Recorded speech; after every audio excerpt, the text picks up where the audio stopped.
تو میں کچھ معمول آپ کو بتاتا ہوں، وہ معمول کر لیں تو پھر اگر زیادہ کا ٹائم ملے تو ٹھیک ہے، نہیں تو انشاءاللہ روحانیت میں کوئی کمی نہیں آئے گی۔ ایک یہ کہ صبح 10 دفعہ درود شریف پڑھا، 10 دفعہ استغفار اپنے گناہوں کو یاد کر کے، اور پھر 100 دفعہ تیسرا کلمہ یا چوتھا کلمہ جسے کہا جاتا ہے، تیسرا سبحان اللہ والحمدللہ ولا الہ الا اللہ واللہ اکبر، یہ صبح اور شام یہ معمول بنائیں آپ۔ اور ایک پارے کی تلاوت، ایک نہیں ہو سکتا آدھے کی کر لیں، یا ٹائم متعین کر لیں کہ میں نے روزانہ 15 یا 20 منٹ یا آدھا گھنٹہ روزانہ قرآن کی تلاوت کرنی ہے، تو اس کے لیے ڈیلی تھوڑا سا ٹائم نکالیں آپ۔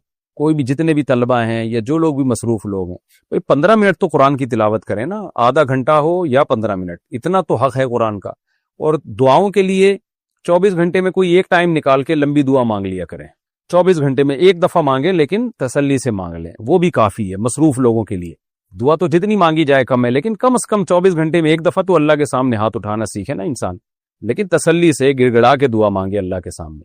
اور ایک کام کیا کریں، مناجات مقبولہ، دعاؤں کی ایک کتاب ہے، مولانا شرف علی تھانوی رحمۃ اللہ علیہ نے جو احادیث ہے نا اور قرآن کی دعائیں ان کو جمع کر لیا ہے اور ایک ہفتے پہ ڈیوائڈ کر لیا ہے، تو وہ آپ پڑھیں گے ہفتے والے دن ہفتے کی دعائیں، اتوار والے دن اتوار کی دعائیں۔ اس سے ہوتا یہ ہے کہ ایک ہفتے میں تمام تقریباً جتنی بھی دعائیں قرآن و سنت میں آئی ہیں عام طور پر ساری دعائیں کور ہو جاتی ہیں۔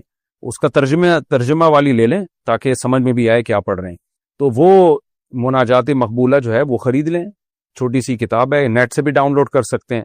تو ہفتے والے دن اتوار جمعے والے دن، جمعرات سے لے کے پھر جمعے والے دن تک 7 دنوں کی دعائیں مکمل ہو جائیں گی۔ بس آگے اس میں اضافے بھی بہت سارے لوگوں نے کیے، ان کی ضرورت نہیں ہے، صرف آپ نے ہفتہ اتوار پیر منگل بدھ جمعرات یہ جمعہ یہ 7 دن کی دعائیں آپ کر لیں تو یہ کافی ہے معمول۔ اور میں نے بتایا تہجد کی 2 یا 4 رکعتیں، اس میں بہت زیادہ ٹائم نہیں لگتا، آپ مصروف زندگی میں اتنی عبادت کے لیے ٹائم آپ کو نکالنا پڑے گا، ورنہ اس کا نقصان ہوتا ہے جب انسان نفلی عبادت بالکل بھی چھوڑ دیتا ہے تو دل سیاہ ہونا شروع ہو جاتا ہے۔ تو یہ بھی کر لیں تو انشاءاللہ اللہ آپ کو وہی برکتیں دے گا جو بہت کثرت سے عبادت کرنے والوں کو اللہ تعالیٰ برکتیں دیتے ہیں، یہ مصروف لوگوں کے لیے۔ غیر اسلامی حکومت میں ملازمت، الہام صاحب افغانستان سے پوچھتے ہیں، مفتی صاحب اللہ کے حکم کے بغیر حکم دینے والی حکومتوں میں کام کرنے کا کیا حکم ہے؟ حکومت چاہے اسلامی ہو یا غیر اسلامی ہو، جاب کرنا جائز ہے بشرطے کہ آپ کے ذمے کوئی خلاف شریعت کام نہ لگایا جائے۔ تو اگر خلاف شریعت کام نہیں ہے تو پھر آپ کہیں بھی جاب کر سکتے ہیں، اس میں کوئی گناہ نہیں ہے۔ یوسف علیہ الصلوۃ والسلام کو جو عہدہ ملا تھا وہ تو غیر اسلامی حکومت میں ملا تھا نا، وزیر خزانہ بنے تھے، وہ تو مصر کی غیر اسلامی حکومت تھی۔ نابالغ لڑکا لڑکی کا ایجاب و قبول کرنا، منال صاحب لاہور سے پوچھتے ہیں، کسی مجلس میں نابالغ کزنز مذاق میں گڈا گڑیا کی شادی کی طرح بڑوں کی موجودگی میں ایجاب و قبول کر لیں تو کیا اس طرح ان کا نکاح ہو جائے گا؟ اور اگر بڑے حقیقت میں اس طرح ان کا نکاح کروانا چاہیں تو کیا نکاح ہو جائے گا؟ نابالغ لڑکا لڑکی ان کے تصرفات شریعت میں کل عدم ہے، نابالغ کی نہ طلاق ہوتی ہے نہ نکاح ہوتا ہے، یعنی اگر وہ کرے گا بھی تو کل عدم ہے۔ البتہ ان کے بڑے اگر ان کا ایجاب و قبول خود کر لیں، یعنی لڑکے کا باپ کہہ دے، بڑے نہیں بلکہ ان کے ولی، لڑکے کا باپ کہہ دے کہ میں نے اپنے بیٹے کا نکاح تمہاری بیٹی سے کیا، اور لڑکی جو نابالغ ہے اس کا باپ کہہ دے میں نے اپنی بچی کی طرف سے قبول کیا، تو پھر نکاح ہو جائے گا۔ لیکن یہ ضرورت کے وقت ہے، بلا ضرورت اس طرح کرنا ٹھیک نہیں ہے، کیونکہ نابالغ کو نکاح کی ضرورت نہیں ہے۔ ضرورت بعض دفعہ پڑ سکتی ہے، بہت سارے حالات کسی پر بھی آ سکتے ہیں، لڑکی کا آپ کو خطرہ ہے کہ رشتہ نکل جائے گا اس کے ہاتھ سے، اچھا رشتہ نکل جائے گا، یا باپ کو پتا ہے کہ بھئی میرے بیٹے کے لیے یہ لڑکی بہت ہی سوٹیبل ہے، ابھی سے ان کو نکاح کے بندھن میں باندھ دیا تو ان کے دماغ میں بات بیٹھ جائے گی ہم میاں بیوی ہیں اور پھر بالغ ہونے کے بعد ہم رخصتی کر دیں گے، تو کوئی خاص حکمت ہو تو پھر ٹھیک ہے، ادروائز نابالغ بچہ یا بچی کا نکاح کرنا یہ کوئی پسندیدہ کام نہیں ہے، اس کے سائیڈ ایفیکٹ بہت زیادہ ہیں۔ بہت سے علاقوں میں بچیوں پہ ظلم بہت ہوتا ہے، اس چکر میں چھوٹی چھوٹی بچیاں بے ناسمجھ ہوتی ہیں، ان کو اٹھا کے کسی بھی ہاتھ پکڑا دیتے ہیں اور یعنی نکاح کر دیتے ہیں، پھر رخصتی تو بلوغت کے بعد ہی کرتے ہیں لیکن نکاح کر کے جو ہے وہ ظلم ہوتا ہے ان بچیوں کے اوپر۔ تو اس لیے علماء نے کبھی بھی اس عمل کو اپریشیٹ نہیں کیا ہے، نابالغ بچہ بچی کا نکاح کا، بلوغت کا انتظار کرنا چاہیے، البتہ جہاں ضرورت ہوگی تو وہاں پھر جائز ہے، تو ہاں بالغ ہونے کے بعد پھر ان کے نکاح میں جلدی کرنی چاہیے۔ لیکن میں نے بتا دیا کہ نابالغ لڑکا لڑکی خود نکاح کریں گے تو نہیں ہوگا، جہاں کوئی شدید ضرورت ہو تو اس میں پھر شریعت میں یہ ہے کہ لڑکے کی طرف سے اس کا باپ اور لڑکی کی طرف سے بھی اس کا باپ، یہ دونوں ایجاب و قبول کریں گے، اور مہر بھی مہر مثل طے ہوگا۔ مہر مثل کا مطلب لڑکی کا چونکہ نابالغ ہے نا تو اس کا کم مہر نہیں رکھ سکتے، وہی مہر ہوگا جو اس خاندان میں لڑکیوں کا مہر ہوتا ہے. اس طرح سے اگر نکاح کر دیا تو نکاح ہو جائے گا، ادروائز خود یہ نکاح کریں گے تو نہیں ہوگا. غیر اس یہ ہو چکا. مشکوک کردار والی سے نکاح کرنا. انڈیا سے کسی نے پوچھا ایک ہندو لڑکی مسلمان ہو کر مجھ سے شادی کرنا چاہتی ہے، مگر میرے دوست بتاتے ہیں کہ وہ کردار کی اچھی نہیں ہے، لیکن وہ مسلمان ہونا چاہتی ہے، تو بتائیے کہ میرے لیے اس سے شادی کرنا جائز ہے یا نہیں، اور آپ کا مشورہ کیا ہے؟ اس میں مجھے ثواب ملے گا یا نہیں؟ اگر گھر والے نہ مانیں تو میں ان کے خلاف کر سکتا ہوں یا نہیں؟ برائے مہربانی رہنمائی فرمائیں. دیکھیں، بیوی کے لیے کافر ہونا عیب نہیں ہے، لیکن فاحشہ ہونا بہت بڑا عیب ہے بیوی ہونے کی حیثیت سے. اگر کوئی شخص زنا کرتا ہے یا کوئی عورت زنا کرتی ہے لیکن ہے مسلمان، تو آخرت کے لحاظ سے اس کو زنا کی سزا ملے گی اور بخشائی جائے گی. لیکن اگر کوئی پاک دامن ہے لیکن ہے کافر، تو آخرت میں ہمیشہ جہنم میں رہے گی وہ. تو آخرت کے لحاظ سے تو کفر بڑا جرم ہے، کفر جو ہے وہ بڑا جرم ہے، عورت ہو یا مرد دونوں کے لیے. لیکن دنیا کے لحاظ سے، دنیا کے جو ایک اصول ہے نا اور ضابطے، اس کے لحاظ سے عورت کا سب سے بڑا وصف یہی ہے کہ وہ پاک دامن ہو، تاکہ مرد کو اس پہ اعتماد ہو، اولاد پہ بارے میں یقین ہو کہ بھئی یہ میری ہی اولاد ہے، ڈی این اے ٹیسٹ نہ کروانے پڑے اس کو. یہی وجہ ہے کہ پیغمبروں کی بیویاں کافر تو گزری ہیں. نوح علیہ السلام کی بیوی کافر تھی، لوط علیہ السلام کی بیوی کافر تھی، مگر اجماع امت سے یہ بات ثابت ہے کہ کسی پیغمبر کی بیوی فاحشہ نہیں تھی. یعنی فاحشہ سے مطلب بدکار یا زناکار نہیں تھی کسی بھی پیغمبر کی بیوی، کیونکہ یہ مرد کے لیے بہت بڑا ایک بدنما داغ ہے کہ اس کی بیوی فاحشہ ہو. تو کوئی غیر مسلم لڑکی اگر مسلمان ہونا چاہتی ہے تو بہت اچھی بات ہے، آپ شادی کر سکتے ہیں. شادی تو فاحشہ عورت سے بھی جائز ہے، زانی عورت سے بھی آپ نکاح کر سکتے ہیں. لیکن میں نے بتایا کہ چونکہ یہ مشورہ نہیں دیا جا سکتا، نبی صلی اللہ علیہ وسلم کے سامنے کیس آیا، کسی نے بتایا کہ میری بیوی زانیہ ہے، تو آپ نے کہا کہ ان کو طلاق دے دو. انہوں نے کہا کہ میں طلاق نہیں دے سکتا، مجھے بہت زیادہ محبت ہے. تو پھر آپ نے فرمایا ٹھیک ہے مت دو پھر. تو حدیث کا مفہوم میں پیش کر رہا ہوں. تو اس سے پتہ چلتا ہے کہ پہلا حکم تو نبی نے یہی دیا تھا کہ چھوڑ دو اس کو، کیونکہ اس سے وسوسے پیدا ہوتے ہیں، شک پیدا ہوتا ہے. مرد کا زانی ہونا بھی بہت برا عمل ہے، تبھی دونوں کی سزا برابر ہے اسلام میں. مرد زنا کرے تو بھی 100 کوڑے، عورت زنا کرے تو بھی 100 کوڑے. اور شادی شدہ مرد زنا کرے تو بھی پتھروں سے مار کے ہلاک کیا جائے گا، رجم کیا جائے گا. شادی شدہ عورت زنا کرے تو بھی پتھر ہیں. تو سزا میں کوئی فرق نہیں ہے. لیکن شادی کا جو رشتہ ہے نا، اس میں عورت کے زنا کرنے میں نسب میں گڑبڑ ہوتی ہے، مرد کے زنا کرنے میں نسب خراب نہیں ہوتا. تو اس لیے جب میرج والی لائف گزر رہی ہوتی ہے نا، تو پھر اس میں عورت کا زانیہ ہونا یہ زیادہ برا عمل ہے. مرد کا زانی ہونا بھی برا ہے، لیکن عورت کا زانی ہونا یہ اور زیادہ برا عمل ہے. تو اب اس تفصیل کے بعد یہ بات سمجھیں کہ جب نبی صلی اللہ علیہ وسلم نے حکم دیا کہ بھئی فاحشہ ہے تو اس کو طلاق دینا چاہیے، تو یہ استحبابی حکم تھا، واجب حکم نہیں تھا. اور صحابی چونکہ نہیں دینا چاہتے تھے، ان کو فتنے میں پڑنے کا اندیشہ تھا. بعض دفعہ اتنی زیادہ محبت ہے بیوی سے کہ کسی کو خطرہ ہوتا ہے میں نے اگر چھوڑ دی تو میرے ڈیزائرز دوسری عورت کی طرف مائل ہی نہیں ہوں گے اور خود مجھے زنا کا خطرہ ہو جائے گا. تو بہت ساری حکمتوں میں بہت سارے کام نہیں کیے جاتے جو کہ کرنے کے ہوتے ہیں، لیکن انسان چھوڑ دیتا ہے. تو اب یہ فیصلہ تو کوئی خود ہی کرے گا کہ ایسی عورت سے نکاح کرنا چاہیے کہ نہیں کرنا چاہیے. اب کوئی ہندو لڑکی مسلمان ہو رہی ہے، بہت اچھی بات ہے، آپ اس سے شادی کریں. لیکن اگر وہ آپ سمجھتے ہیں کہ وہ فاحشہ ہے اور اس کی بدکرداری میں زندگی گزری ہے، تو اس کے بعد پھر آپ کو خطرات ہیں کہ پتہ نہیں با کردار رہے گی کہ نہیں رہے گی، تو بہتر یہ ہے کہ ایسی شک والی جگہ نکاح نہیں کرنا چاہیے. اب آپ کی کیا ڈیزائرز ہیں اور اس لڑکی کے کیا یعنی آپ سمجھتے ہیں کہ وہ کتنی توبہ اس نے پکی کی ہے. بعض دفعہ اتنی پکی توبہ کی ہوتی ہے کہ انسان کو اطمینان ہو جاتا ہے کہ اب یہ برائی کی طرف نہیں جائے گی، تو پھر کر لینا چاہیے اس سے نکاح. بعض دفعہ یہ بھی ہوتا ہے کہ آپ کو جو خبریں دے رہے ہیں وہ خبریں ہی غلط دے رہے ہوتے ہیں، ایویں ادھر ادھر کی سنا کے اڑائی ہوئی باتیں ہوتی ہیں. تو ان خبروں کی بھی تحقیق کر لینی چاہیے کہ جو لوگ کہہ رہے ہیں کہ یہ لڑکی ٹھیک نہیں تھی تو کیا تھا اس کا، یعنی واقعی ٹھیک نہیں تھی یا ایویں ہی لوگوں نے خبریں اڑا دی ہیں. تو یہ تحقیق بھی کر لینی چاہیے.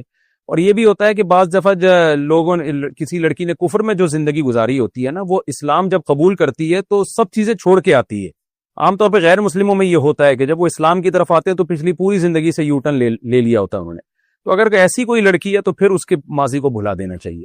تو یہ ساری تفصیل کے بعد اب آپ فیصلہ کریں کہ اس سے نکاح کرنا ہے یا نہیں کرنا. میں شرعی مسئلہ تو بتا سکتا ہوں، مشورہ نہیں دے سکتا. مسئلہ تو یہی ہے کہ جائز ہے نکاح، بلکہ بیوی اپنی اگر فاحشہ ہو، زانیہ ہو اور کر بھی رہی ہو زنا، تو بھی طلاق دینا واجب نہیں ہے. اس کو افضل ہے کہ چھوڑ دیا جائے، لیکن لازم نہیں ہے. تو جب لازم نہیں ہے تو نکاح بھی کیا جا سکتا ہے کسی فاحشہ عورت سے، لیکن یہ کہ یہ عمل اس قابل نہیں ہے کہ اس کو اپریشیٹ کیا جائے، کیونکہ عورت کا جو ہے نا فاحشہ ہونا یہ کوئی چھوٹا موٹا عیب نہیں ہے، مرد کے لیے اس سے بڑی ڈپریشن کی کوئی چیز ذریعہ نہیں بنتی کہ اس کی بیوی جو ہے نا وہ اس کے بارے میں ہر وقت اس کو یہ خطرہ ہو کہ پتہ نہیں کیا کر رہی ہے، میں سفر میں گیا ہوں تو پیچھے کس کس سے تعلقات ہیں. اس سے بڑا مرد کے لیے کوئی المیہ ہو نہیں سکتا. تو اب فیصلہ آپ نے خود کرنا ہے کہ اگر واقعی وہ یو ٹرن لے چکی ہے، پکی توبہ کر چکی ہے، تو پھر تو بھول جائیں سب کچھ، یا خبریں ہی اس کے بارے میں غلط ہیں. اور اگر آپ کو غالب گمان ہو کہ بعد میں بھی یہ اسی طرح کی برائی میں جا سکتی ہے تو جائز ہے نکاح کرنا، لیکن بہتر ہے کہ پھر نہ کیا جائے نکاح. پڑوس کی حدود. قیصر شہزاد UAE سے پوچھتے ہیں، میرا سوال پڑوسی کے حقوق سے متعلق ہے. میں جس عمارت میں رہتا ہوں اس میں 25 فلور ہیں اور ہر فلور پر 10 فلیٹ ہیں. پوری عمارت میں تقریباً 250 فلیٹ ہیں. تو پڑوسیوں میں صرف میرے فلور کے 10 فلیٹ شامل ہوں گے یا پوری بلڈنگ کے 250 فلیٹ پڑوسیوں میں شامل ہوں گے؟ دیکھیں، قرآن مجید میں نا جو اللہ نے پڑوسیوں کے حقوق بیان کیے ہیں اس کو سمجھنا چاہیے. 5ویں پارے کے شروع میں یہ آیت ہے، وَاعْبُدُوا اللَّهَ وَلَا تُشْرِكُوا بِهِ شَيْئًا وَبِذِي الْقُرْبَى وَالْيَتَامَى وَالْجَارِ ذِي الْقُرْبَى وَالْجَارِ الْجُنُوبِ وَالصَّاحِبِ بِالْجَنبِ وَابْنِ السَّبِيلِ. اللہ نے جار کی بہت ساری، جار کہتے ہیں عربی میں پڑوسی کو، کہ اللہ کے حقوق بھی ادا کرو. وَبِالْوَالِدَيْنِ احسانا، ماں باپ کے ساتھ بھی اچھا سلوک کرو. پھر اللہ نے فرمایا وَالْجَارِ ذِي الْقُرْبَى وَالْجَارِ الْجُنُوبِ وَالصَّاحِبِ بِالْجَنبِ. جو بھی یعنی 3 قسم کے پڑوس کا ذکر کیا، جو سفر میں آپ کا ساتھی ہو، جو آپ کے پڑوس میں رہتا ہو، جو قریب رہتا ہو. جاری ذی القربہ کا ایک مطلب یہ قریب میں رہنے والا، اور ایک مطلب یہ جو پڑوسی بھی ہو اور ساتھ میں رشتہ دار بھی ہو. والجار الجنوب کا مطلب جو بھی آپ کے پہلو میں، یعنی آپ دفتر میں کام کرتے ہیں تو آپ کے ساتھ رہتا ہے، آپ کسی اسکول میں پڑھتے ہیں تو آپ کا کلاس فیلو ہے. تو ریلیشن کی نا 2 قسمیں ہیں. ایک قسم تو ہوتا ہے بلڈ ریلیشن، رشتہ داری ہے، اور ایک یہ کہ جو بھی آپ کے ساتھ صبح شام اٹھتا بیٹھتا ہے. تو جو بھی آپ کے ساتھ صبح شام اٹھتا بیٹھتا ہے نا وہ آپ کا پڑوسی ہے، یا جس کا گھر آپ کے گھر کے ساتھ ملا ہوا ہے وہ آپ کا پڑوسی ہے. اب ظاہر ہے ایک فلیٹ میں جب سب رہتے ہیں تو دوسروں کی نسبت وہ بھی آپ کے ساتھ کسی حد تک پڑوسی میں آتے ہیں، کیونکہ 250 فلیٹ ہیں یا 1000 فلیٹ ہیں. تو ایک اپارٹمنٹ کے لوگ جو ہیں وہ کوئی تو ریلیشن ہوگا نا. جب آپ کسی کو بتائیں گے میں فلاں جگہ رہتا ہوں، کہہ رہے واہ واہ واہ فلاں جگہ تو میں بھی وہیں رہتا ہوں، تو اس سے ایک ریلیشن بن جاتا ہے. اب پڑوسی میں تو سب داخل ہیں، جو بھی آپ کے اپارٹمنٹ میں رہتا ہے، یہاں تک کہ جو آپ کے شہر میں رہتا ہے وہ بھی ایک لحاظ سے آپ کا پڑوسی ہے. لیکن جیسے رشتہ داری میں جتنا قریبی رشتہ ہوگا اس کا حق اتنا زیادہ ہوگا، تو ایسے ہی پڑوسی ہونے میں جو جتنا تگڑا پڑوسی ہوگا اس کا حق اتنا ہی زیادہ ہوگا. تو سب سے تگڑا پڑوسی وہ ہے جس کے گھر کی دیوار آپ کے دیوار کے ساتھ ملی ہوئی ہے، وہ ہے اصل پڑوسی. پھر جیسے جیسے دور ہوتا جائے گا اس کا حق کم ہوتا چلا جائے گا، لیکن اجنبی کی نسبت تھوڑا سا زیادہ ہوگا. تو اب جو بالکل آپ کے پڑوس میں رہتے ہیں، جن کی گھر کی دیواریں آپ کی دیواروں کے ساتھ ملی ہوئی ہیں، سب سے زیادہ ان کے حقوق ہیں، کیونکہ حق پڑوسی ہونے کی وجہ سے تو پڑوسی والا معنی جتنا پایا جائے گا اتنا زیادہ حق اس کا زیادہ ہوگا. تو اب جس کی دیواریں آپ کے ساتھ ملی ہوئی ہیں ان کے بارے میں تو حدیث میں آتا ہے کہ جبریل علیہ السلام مجھے پڑوسیوں کے بارے میں وصیت کرتے رہے، یہاں تک کہ مجھے خوف ہوا، مجھے خیال گزرا کہ شاید پڑوسیوں کو وراثت میں بھی حصہ دیا جائے گا. یعنی اسلام اتنا پڑوسیوں کے حق کا قائل ہے. تو ظاہر ہے اس سے وہ ہیں جو آپ کے بالکل قریبی ہیں. پڑوسی کا وراثت میں حق ہوتا نہیں ہے، لیکن حدیث میں سمجھانے کے لیے کہ اتنی وصیت کی ہے. تو آپ سب سے پہلے تو کوشش کریں کہ جن کی دیواریں آپ کے گھر کے ساتھ ملی ہوئی ہیں ان کو آپ کے عمل سے ذرہ برابر بھی تکلیف نہ ہو. ان کی بیماری میں آپ ان کا خیال کریں، کوئی حاجت ہے، ان کی کوئی مالی تنگی آ جاتی ہے تو آپ ان کو پوچھیں، کوئی ایسا عمل نہ کریں جس سے ان کو تکلیف ہو. اس کے بعد جو تھوڑے سے دور کے ہوتے ہیں، اب مثال کے طور پر ایک کیس ہمارے سامنے آیا کہ فلیٹ میں کچھ لوگ رہتے ہیں، تو سیڑھیوں سے جب آپ فلیٹ میں ایک اپارٹمنٹ سے اوپر جائیں تو اوپر والوں نے فرش دھویا اور وہ سارا سیڑھیوں سے جو ہے نا نیچے آ کے نیچے والے اپارٹمنٹ کے جو لوگ رہتے ہیں نیچے والے فلور میں جو لوگ رہتے ہیں ان کے گھر کے سامنے پانی کھڑا ہوا ہے. یہ بھی ناجائز ہے کیونکہ یہ بھی تو پڑوس میں ہی آتا ہے نا. ٹھیک ہے دیواریں ملی ہوئی ہیں، اتنے خاص پڑوسی نہیں ہیں، لیکن قریب فلور ہیں، تو آپ کیوں اپنے عمل سے دوسرے کو تکلیف دے رہے ہو؟ تو خلاصہ کلام کا یہ نکلا کہ پڑوسیوں میں تو سبھی داخل ہیں. آپ جس اپارٹمنٹ میں رہتے ہیں وہ بھی آپ کے پڑوسی ہیں، لیکن ان کا اتنا حق نہیں ہے جتنا حق ان پڑوسیوں کا ہے جن کی دیواریں آپ کے گھر کے ساتھ مل رہی ہیں. سب سے زیادہ وہ ہیں، اور ان کو شفے کا بھی حق ہے. شفا کہتے ہیں کہ آپ جب اپنا گھر یا فلیٹ بیچتے ہیں تو جس کی دیوار آپ کے گھر کے ساتھ ملتی ہے اس کو شفا کا حق ہے. وہ خرید سکتا ہے آپ سے کہ بھئی پہلے میرا حق ہے، مجھے بیچو. تو وہ بھی اسی کو ہوتا ہے جو آپ کے بالکل پڑوس، جس کی دیواریں آپ کے دیواروں سے ملی ہوئی ہیں. پھر وہ جو آپ کے گھر کے بالکل سامنے ہیں ان کا حق ہے. تو اس طرح سے جو ہے نا یہ بڑھتا چلا جاتا ہے، یہاں تک کہ آپ کہیں کسی دوسرے کنٹری میں جاتے ہیں تو آپ کے ملک کا کوئی شخص اگر ملتا ہے آپ کو تو وہ بھی بالکل اجنبی نہیں ہے، کیونکہ آپ کے کنٹری کا ہے، تو ایک لحاظ سے وہ بھی آپ کا پڑوسی ہے. تو آپ تھوڑا اس سے اور زیادہ اچھے طریقے سے مل لیں. کوئی ضرورت ہو تو آپ اس کی ضرورت پوری کر دیں، یار تم اپنے ملک کے، اپنے ہی وطن کے اور اپنے ہی شہر کے آدمی ہو. تو جیسے جیسے ریلیشن پڑوسی والا مضبوط ہوتا جائے گا اس کا حق بھی بڑھتا چلا جائے گا، اور جیسے جیسے دور ہوتے چلے جائیں گے اس کا حق اسی حساب سے کم ہوتا چلا جائے گا. تو خلاصہ کلام کا یہ نکلا کہ جن کی دیواریں آپ کی دیواروں سے ملتی ہیں اور جو بالکل آپ کے سامنے رہتے ہیں، اصل پڑوسی وہ ہیں، ان کا حق زیادہ ہے. اس کے علاوہ پھر جیسے جیسے فاصلہ بڑھتا جائے گا ان کا حق کم ہوتا چلا جائے گا، لیکن ایسا نہیں ہوگا کہ بالکل ہی حق ختم ہو جائے.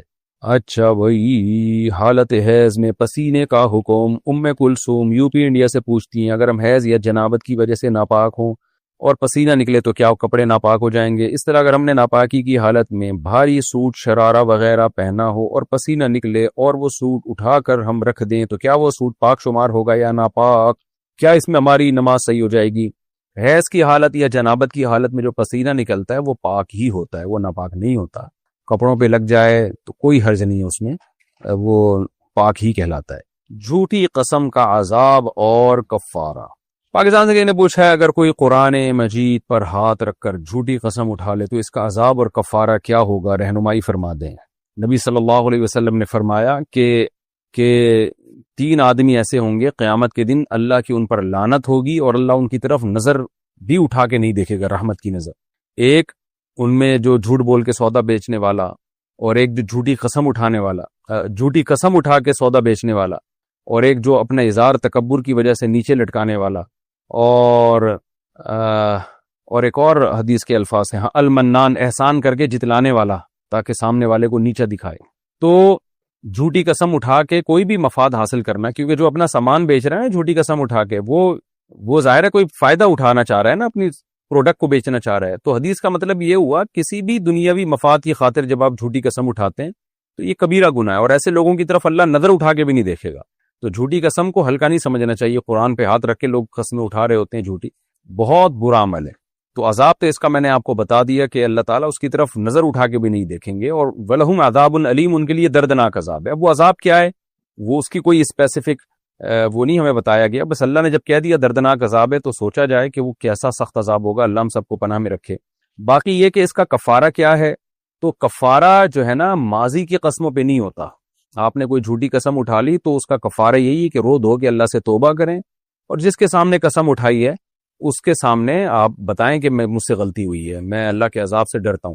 لیکن ایک بات خوب سمجھ لیں، ایسی باتوں پہ لوگوں پہ قسمیں اٹھانا جن کا ان کی پرائیویسی سے یا ان کا ذاتی عمل سے تعلق ہے، یہ قسم اٹھوانا ہی جائز نہیں ہے. مثال کے طور پر کسی نے چھپ کے گناہ کیا، اس کا معاملہ اللہ کا معاملہ ہے. اب آپ اس سے کہہ رہے ہیں کہ تم یہ گناہ کیا، وہ کہہ رہے ہیں میں نے نہیں کیا، آپ کے قرآن پہ ہاتھ رکھ کے قسم اٹھاؤ. تو ایسے موقع پہ جو قسم اٹھوا رہا ہے وہ بھی گناہ گار ہوگا کہ بھئی تمہیں کیوں کسی کے ذاتی معاملات میں گھس رہے ہو تم. تو ایسے موقع پہ قسم اٹھانے سے انکار کر دینا چاہیے. یہ بولنا چاہیے کہ میرا ذاتی معاملہ ہے، میں نے یہ گناہ کیا یا نہیں کیا، تو کون ہوتا پوچھنے والا. اور رواج یہ اصول بنا لینا چاہیے کہ بھئی یہ کام جو ہے ہم سے نہ کوئی ہماری چھپی ہوئی نیکی کے بارے میں پوچھے نہ برائی کے بارے میں پوچھے. ایک صاحب نے مجھے فون کیا کہ مجھ سے ایک صاحب پوچھ رہے ہیں کہ تم رات کو تہجد پڑھتے ہو کہ نہیں پڑھتے؟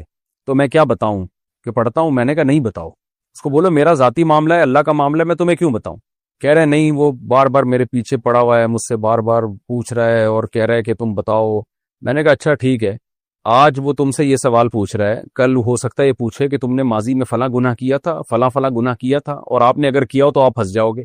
پھر آپ بولو گے کہ تم میری پرائیویسی کے بارے میں کیوں پوچھ رہے ہو، تو وہ کہے گا جب تہجد کا پوچھ رہا تھا تو بتا دیا، اور جب گناہ کا پوچھ رہا ہوں تو بتا نہیں رہا.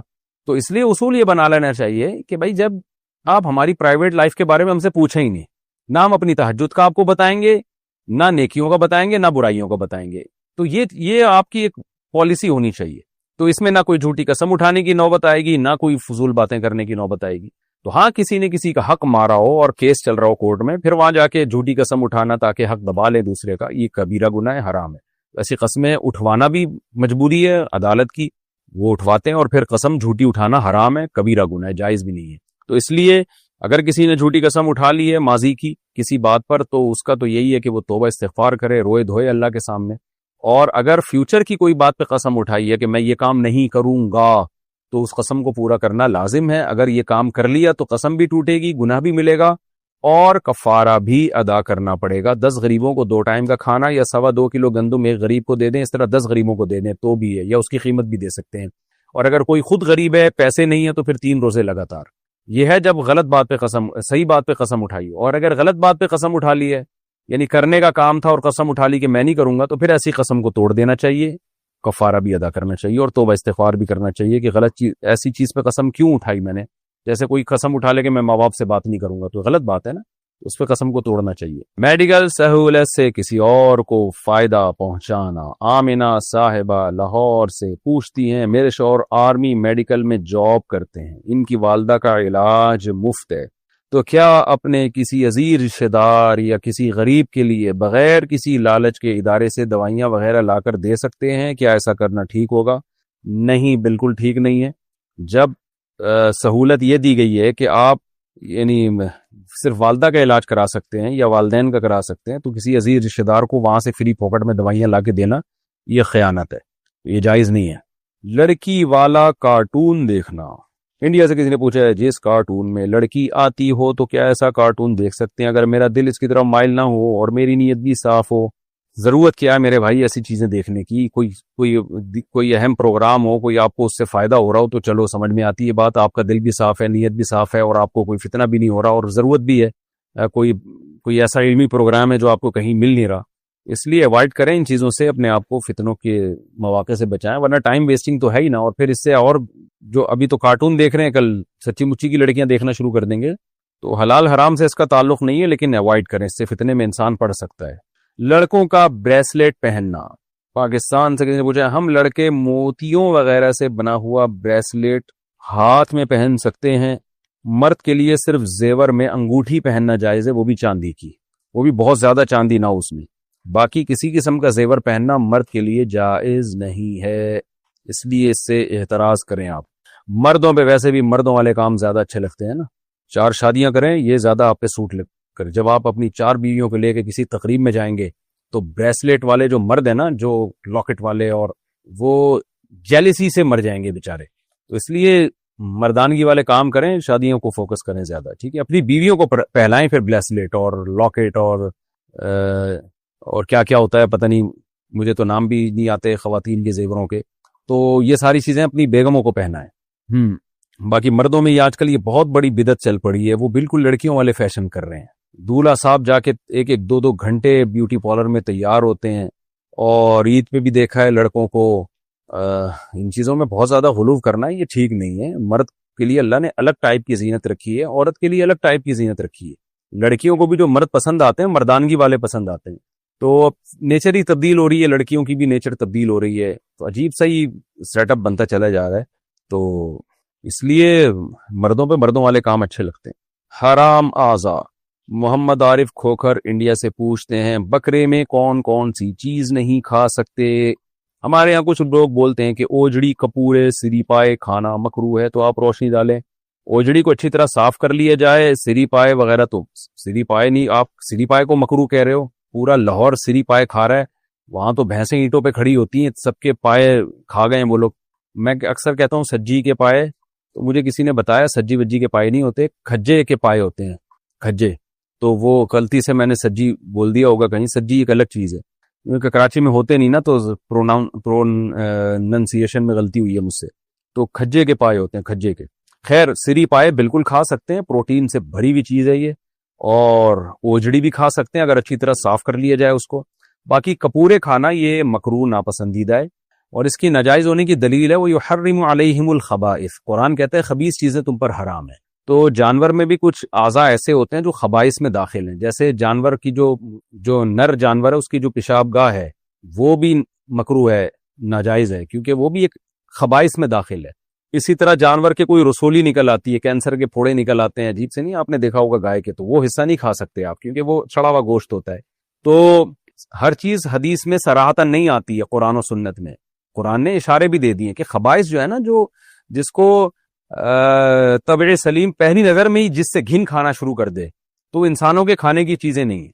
اسی وجہ سے امام ابو حنیفہ رحمہ اللہ تعالیٰ کے نزدیک یہ سب چیزیں ناجائز ہیں. یہ کپورے ہو گئے، کیونکہ یہ بھی ایک مستقل جو ہے گندگی کا محل ہے یہ کپورے جو ہیں. اور اسی طرح جو مذکر کی جو پیشاب گاہ ہے وہ بھی ایک انسان کو تبھی گھن آتی ہے ایسی چیز. کوئی آپ خود سوچے نا، کوئی پکا کے لے آئے اور کہے کہ میں نے یہ پکا کے کھلا رہا ہوں تمہیں، کچھ کوئی بھی آدمی ہوگا اس کو گھن آئے گی اس سے کہ یار کچھ اور نہیں پکا سکتا تھا. تو کچھ چیزیں انسانیت کے وقار کے خلاف ہوتی ہیں. اس کی مثال ہے جیسے مچھلی طبعی موت سمندر میں مر جائے اور اتنا ٹائم گزر جائے کہ وہ الٹی ہو جائے, الٹی ہو کے سمندر کی تہہ پہ آ جائے, تو وہ بھی مکروہ ہے, اس لیے کہ وہ بھی خبائث میں اب داخل ہے. طبع سلیم کو اس سے گھن آئے گی. اکثر لوگ یہاں پر امام حنیفہ پہ اعتراض کرتے ہیں کہ یہ تو چیزیں حدیث میں نہیں ہیں, کہاں سے ناجائز کر دیا. تو میں ان سے سوال پوچھتا ہوں, حدیث میں تو اور بہت ساری چیزیں نہیں. اب یہ منی جو ہے یہ تینوں امام شافعی اور امام احمد بن حنبل کے نزدیک پاک ہے. ہمارے اہل حدیث حضرات بھی اس کو پاک سمجھتے ہیں, حالانکہ اس کے ناپاک ہونے کے دلائل بہت مضبوط ہیں. لیکن جو لوگ پاک سمجھتے ہیں, جیسے ہمارے اہل حدیث حضرات ہیں, اس کو پاک سمجھتے ہیں, لیکن کھانے کو وہ بھی حلال نہیں کہتے ہیں. اب اس کی دلیل کیا ہے کہ یہ کھانا حرام ہے؟ حدیث میں تو نہیں ہے صراحتاً کہیں. جب آپ نے پاک کہہ دیا تو کھانا جائز ہونا چاہیے. لیکن کیوں ناجائز ہے؟ بھئی خبائث میں داخل ہے. خبائث کا مطلب کوئی بھی دنیا میں شریف آدمی گھن کھاتا ہے اس سے, یہ گندی چیز ہے. یعنی ایسی چیز نہیں ہے کہ اس کو کہ کھانے کے حلال ہونے کا فتویٰ دیا جائے, حالانکہ حدیث میں کہ کچھ بھی نہیں ہے. تو ہر چیز کا حدیث میں صراحتاً ہونا ضروری نہیں ہے. جب قرآن نے کہہ دیا خبیث چیزیں تم پر حرام ہے, تو خبث جس میں بھی ہوگا وہ خبیث ہی کہلائے گی. جو واضح طور پر خبث ہو, واضح طور پر اس میں ناپاکی یا انسانیت سے وہ میچ نہیں کرتی ہو, انسانیت کے وقار کے خلاف ہو, تو وہ خبث ہی کہلائے گی, یعنی وہ خبیث ہی کہلائے گی.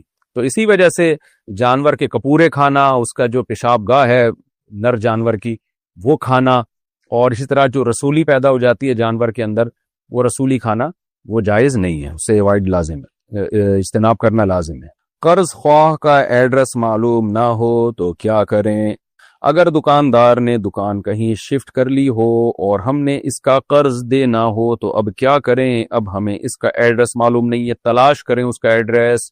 دنیا سے غائب تو نہیں ہوا نا, پتہ کریں اس کے اڑوس پڑوس سے, کسی کو تو بتا کے گیا ہوگا. تو پورا ایڑی چوٹی کا زور لگا دیں, کیونکہ کسی کا مال اس کی مرضی کے بغیر استعمال کرنا بہت بڑا جرم ہے. پوری ایڑی چوٹی کا زور لگا کے پھر وہاں تک رقم پہنچائیں, اور چند سال انتظار بھی کر لیں. بالکل ہی مایوس ہو جائیں کہ ناممکن ہو گیا تلاش کرنا, جو کوئی ہوتا نہیں ہے. جب کوئی زندہ ہے تو آج کل مل ہی جاتا ہے وہ. پھر جب بالکل ہی نا امیدی ہو جائے تو پھر اس کی طرف سے صدقہ کر دیں. ہائے ہائے ہائے, آگے چلیں جی. خواتین پاک کیسے رہیں؟ پاکستان سے کسی نے پوچھا, میں ایک میڈیکل اسٹوڈنٹ ہوں, میرا سوال یہ ہے کہ تھوڑا حیا کے خلاف سوال ہے کہ خواتین کے لیے جو حیض کے علاوہ کوئی جو یعنی جو ناپاکی نکلتی ہے, تو کیا اس سے کپڑا ناپاک ہو جاتا ہے جبکہ وہ یعنی کوئی کلر نہ ہو اس کا, اور وہ سوکھ کر کپڑوں پہ نظر بھی نہیں آتا, تو کیا وہ ناپاک ہے؟ اگر ناپاک ہے تو کیا ساری دنیا کی عورتیں معذور ہیں, کیونکہ سب کو ہوتا ہی ہے اور مسلسل ہوتا ہے؟ اگر یہ ناپاک ہے تو حضور صلی اللہ علیہ وسلم کے زمانے میں اس کا کسی نے ذکر کیوں نہیں کیا؟ برائے مہربانی مجھے تفصیل سے جواب دیجیے, کیونکہ میری زندگی اس وجہ سے بہت مشکل ہو گئی ہے, میں وسوسوں میں مبتلا ہوں, میری پڑھائی بھی خراب ہو رہی ہے. پڑھائی کیوں خراب ہو رہی ہے؟ اگر ناپاک ہے بھی تو نماز کے وقت میں تھوڑا سا حصہ دھو کے نماز پڑھ لیں, اس میں اس کا پڑھائی سے کیا تعلق ہے؟ باقی یہ کہ یہ پاک ہے یا ناپاک ہے, تو دیکھیں جو بھی رطوبت عورت کی شرمگاہ سے نکلتی ہے وہ ناپاک ہے. البتہ جو مسئلہ تھوڑا حیا کے خلاف ہے لیکن بہت زیادہ لوگ پوچھتے ہیں, تو جو رطوبت شرمگاہ کے باہر کے حصے میں ہوتی ہے وہ ناپاک نہیں ہوتی, نہ اس میں کوئی جو ہے بالکل ایک صاف پانی ہوتا ہے, وہ جو تھوڑا سا بس اس میں چکناہٹ ہوتی ہے تو وہ پاک ہے. لیکن اندر سے جو رطوبت آ رہی ہے جس کو لیکوریا کہا جاتا ہے عام زبان میں, وہ ناپاک ہے. یعنی حیض کے خون کے علاوہ جو اندر سے شرمگاہ کے اندر سے جو رطوبتیں آتی ہیں, جو لیکوریا والی رطوبت, ڈاکٹر زیادہ بہتر سمجھ سکتی ہیں اس بات کو, سمجھا بھی سکتی ہیں, تو وہ ناپاک ہے. اور اس میں پھر یہی ہے کہ یہ جو آپ نے دعویٰ کیا کہ سب خواتین کو ہوتا ہے, تو میرے علم میں ایسا نہیں ہے کہ عام طور پر خواتین کو مینسس کے خون ہی آتا ہے, اس کے علاوہ کوئی رطوبات نہیں نکلتی. لیکن اگر کسی کی نکل رہی ہے تو وہ ناپاک ہی ہے. تو اس کا طریقہ یہ ہے کہ ہلکا سا دھو لیا جائے اس کو, اس میں کون سی ٹینشن ہو رہی ہے, نماز کے وقت میں دھو لیا جائے اور نماز پڑھ لی جائے. اگر کوئی معذور ہے, کنٹینیو ہو رہی ہے, تو پھر معذور کا حکم نبی صلی اللہ علیہ وسلم نے بیان کیا. حضرت زینب رضی اللہ تعالیٰ عنہ نے نبی سے پوچھا تھا کہ مجھے اس طرح مسلسل بلیڈنگ ہوتی ہے, تو آپ صلی اللہ علیہ وسلم نے فرمایا کہ ہر نماز کے لیے ایک وضو کر لیا کرو, پھر اس وضو سے جتنی چاہیں اس وقت کے اندر اندر نمازیں پڑھو. یعنی ہر نماز کے لیے بس ایک وضو کر لیا کرو, یہ کافی ہے. تو اگر کوئی خاتون معذور ہے, کنٹینیو یہ ان کو رطوبت نکلتی رہتی ہے باڈی سے, تو وہ ہر نماز کے لیے ایک دفعہ وضو کر لیں, بس اس وضو سے پھر اس ٹائم کے اندر اندر جتنی چاہے تلاوت کریں, نمازیں پڑھیں. تو وہ چونکہ معذور میں داخل ہے تو اس کی نماز ہو جائے گی. لیکن یہ ضروری ہے معذور میں داخل ہونے کے لیے کہ کوئی ایک ٹائم ایسا ہو کہ کنٹینیو پورے ٹائم میں یہ رطوبت نکلتی رہے, اور اتنا ٹائم ہی نہ ملے کہ وضو کر کے پاک ہو کے مکمل نماز پڑھ سکیں. تو اگر ایک ٹائم بھی ایسا ہو گیا تو معذوروں کے حکم میں داخل ہے، لیکن اگر عام طور پر ایسا ہوتا نہیں ہے خواتین کے ساتھ، تو اس لیے جب یہ رطوبت نکلے تو وضو کر لیں، نماز پڑھ لیں اور اس جگہ کو دھو لیں، صاف کر لیں۔ ملازمین منگوا کر دینے کے پیسے لینا۔ سلمان آسام انڈیا سے پوچھتے ہیں، میں قطر میں جاب کرتا ہوں، میرا سوال یہ ہے کہ مجھے کمپنی سے ویزے ملتے ہیں ملازمین لانے کے لیے، میں اگر انڈیا سے بندے منگواؤں اور لوگوں سے پیسے وصول کروں تو کیا میرے لیے ایسا کرنا جائز ہوگا؟ دیکھیں، کمپنی سے اگر آپ کو ویزے ملتے ہیں اور کمپنی آپ کو ٹھیکہ دیتی ہے کہ بندے بلاؤ اور کمپنی اس کی تنخواہ آپ کو دے رہی ہے، تو پھر آپ کے لیے ان بندوں سے الگ سے پیسے لینا جائز نہیں ہے، یہ رشوت کے حکم میں آئے گا، کیونکہ کمپنی میں آپ کی جاب ہی یہی ہے۔ تو جب جاب ہی، اس کی مثال ایک ڈاکٹر ایک کسی ادارے میں جاب کر رہا ہے اور اس کو وہاں تنخواہ مل رہی ہے، تو وہ پھر پیشنٹ کو الگ سے بھی پیسے لے رہا ہو، یعنی ان کو بتائے بغیر۔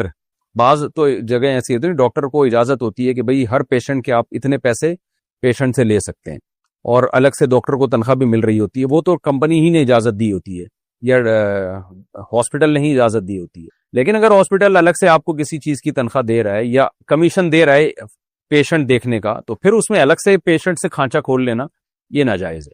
تو آپ جس کمپنی میں جاب کرتے ہیں، کمپنی آپ کو ویزے نکال کے دیتی ہے اور کمپنی ان ویزوں پہ آپ کو ظاہر تنخواہ پہ رکھا ہوا ہے نا اس نے، اور آپ کے لیے جاب کا یہ حصہ ہے یہ چیز، تو پھر آپ الگ سے ان لوگوں سے کمیشن نہیں لے سکتے۔ تو اور اگر ایسا نہیں ہے تو بظاہر تو ایسا ہی لگتا ہے کہ ایسا ہے، لیکن اگر ایسا نہیں، آپ آزاد ذرائع سے کام کر رہے ہیں، کمپنی کی طرف سے اس کے کوئی پیسے نہیں مل رہے آپ کو، تو پھر ٹھیک ہے، آپ ان سے کمیشن لے سکتے ہیں۔ لیکن میرا خیال ہے ایسا ہوگا نہیں، کمپنی جب آپ کو ویزے نکال کے دے رہی ہے اور آپ کے ذمے ہے یہ کام، تو پھر کمپنی اس کی آپ کو تنخواہ دے رہی ہوگی۔ غیر واضح چہرے والی مقدس ہستیوں کی تصویروں کا حکم۔ عروبہ صاحبہ لاہور سے پوچھتی ہیں، انبیاء کرام یا صحابہ کی ایسی تصاویر یا ویڈیوز جن میں چہرہ صاف نہیں دکھایا جاتا، ان کو کسی طرح دھندلا کر دیا جاتا ہے، تو ایسی تصاویر کو ہم نیٹ سے لے کر استعمال کر سکتے ہیں؟ نہیں کرنا چاہیے پرنٹڈ چیزیں، اور ویسے بھی صحابہ اور نبی صلی اللہ علیہ وسلم کی شبیہیں بنانا، چاہے چہرہ واضح نہ بھی ہو، اس میں ان کی ایک قسم کی توہین ہے۔ میں نہیں کہہ رہا بنانے والوں کی نیت توہین کی ہوتی ہے، اس میں یہ ہوتا ہے کہ آپ کے ذہن میں تصور آ جاتا ہے کہ جی ایسے ہوں گے پیغمبر، تو کیوں جب کسی کو بھی پیغمبر کے کھاتے میں ڈال دیا جائے؟ تو اس لیے مجھے تو اس عمل میں بہت ہی وہ ایک خوف آتا ہے کہ آپ پیغمبر کی صورت مثالیہ بھی کیسے بنا لیتے ہیں آپ پیغمبر کے حق میں، تو یہ بہت ہی ایک واضح توہین معلوم ہوتی ہے، اس لیے اس سے اوائڈ کرنا چاہیے۔ ٹھیک ہے، بنانے والوں کی نیت توہین کی نہیں ہوتی، ان پہ توہین رسالت کا حکم نہیں لگے گا، لیکن احتیاط کا تقاضا یہی ہے کہ یہ حرکتیں نہیں کرنی چاہیے۔